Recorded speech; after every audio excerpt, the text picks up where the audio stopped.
In this video, I play Terraria, but every single enemy drop is random. This means I could either get godly loot early game, or I could be stuck with terrible drops. Will I become powerful enough to defeat Moonlord? Watch to find out. Alright, I ended up getting a great start to this run by getting the Molten Hamax. This was pretty good because it sped up the early process of the game instead of just fighting everything with a copper short sword. I got a fire axe. Afterwards, I kill a butterfly and get this awesome mount called the Brain Scrambler. It is incredibly useful for diverse moving, and it's really fast. Anyway, so heading into the jungle, I wanted to kill as many enemies as possible because that would give me the most loot drops. And I was thinking to myself, how am I going to get so many loot drops that I have a large choice of items I could get? Then I remembered beehives. Now destroying the hive will spawn bees. Each bee counts as a mob and will give me a new drop. So this is exactly what I did. I came across this beehive and I started destroying it straight away, and my plan worked. I kept at it with this strategy, just destroying the beehive and killing all the bees to get loot, until I remembered Queen Bee spawns in here. It'd be massively inconvenient if Queen Bee randomly spawned, so I decided to just get it out of the way now rather than later.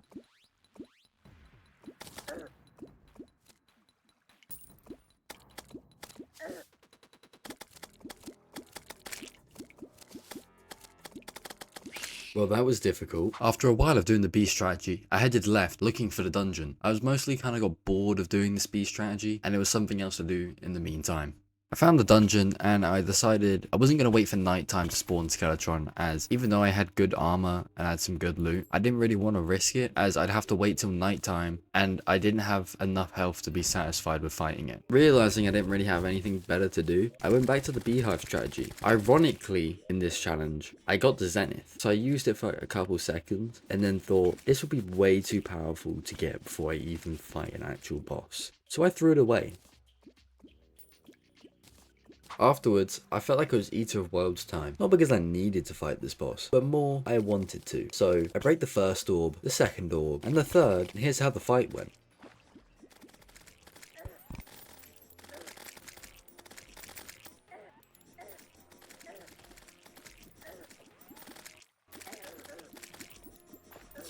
Even though I got arguably one of the best mounts in the game, this is also a mount that I never use. So I did not know that you could not attack while in this mount. So I gave it another go, just without the mount.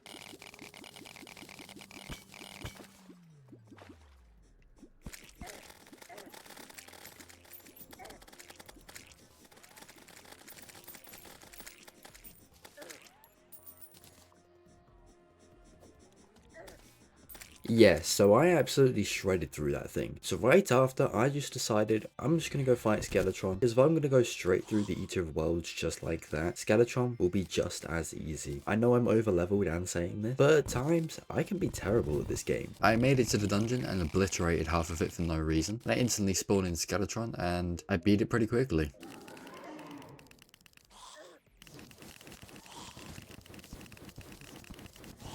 As you can see, that was pretty quick and boring, so I thought, let's get the last boring boss out of the way, the Wall of Flesh. The Wall of Flesh, I do like this boss, I just feel kind of bored when I fight it. It's relatively easy, and it's especially going to be easy here. All it does for me is unlock hard mode, where I can get to a real grind. Instead of torturing myself and trying to get a guide voodoo doll drop, I decided to just build a little house, place the guide there, and just wait for him to spawn. It works the same way, and it makes my life a lot easier. Hey, and while I have you, could you consider giving this video a little like? I'd greatly appreciate it. Thank you. After making the NPC housing for the guide, I stepped away, thinking it maybe take 5 to 10 minutes for the guide to actually come down to hell. But to my shock, when I came back, he was already there. So to me, that was a sign I had to fight the Wall of Flesh right now. And here's how it turned out.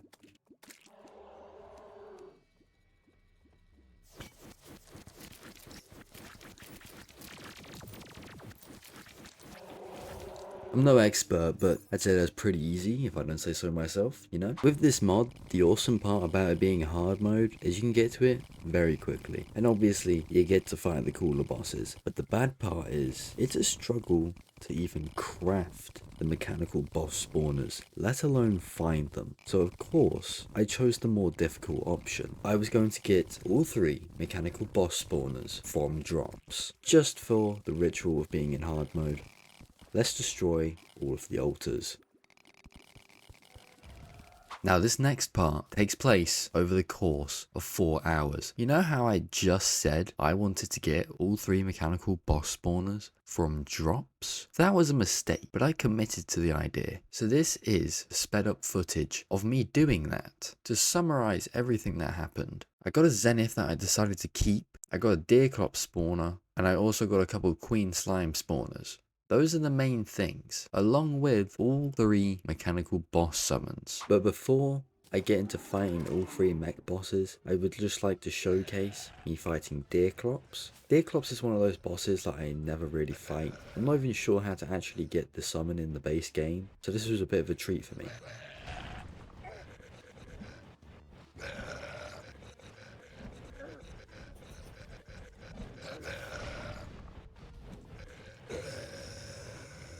Right after that, I did the Queen Slime. Again, another boss that I didn't really have a use for, but I never really fight Queen Slime anyways, and I had the spawner, so I thought, why not?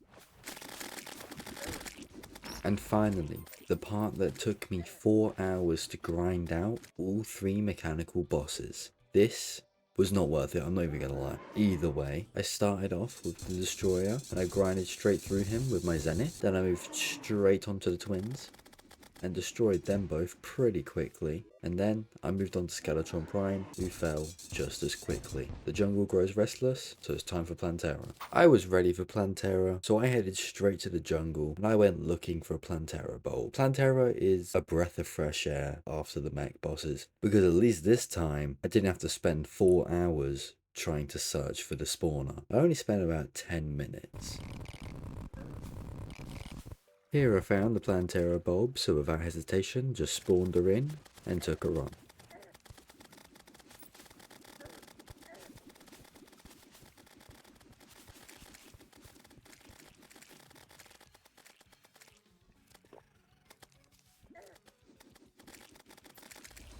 And since where I killed Plantera was so close to the dungeon in the jungle, I took Golem on straight away.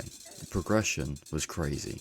After kind of beating Golem, I wasted no time. I went straight to the dungeon to go fight the Lunatic Cultist, only to find he wasn't there. That reminded me that earlier on, when I went to go fight Skeletron, just for no reason, I destroyed the platform where the Lunatic Cultist would spawn. I rebuilt the platform, hoping that the Lunatic Cultist would spawn. And luck was on my side because thank God, I didn't want to have to restart this entire run again. In my opinion, the Cultist is one of the most irritating fights in Terraria. You accidentally hit the wrong one and it just spawns a dragon that can almost one-shot you. Either way, just beat up the Cultist, so now it's time for the pillars. The pillars were straightforward, I never seemed to struggle with these, all 4 were down pretty quickly.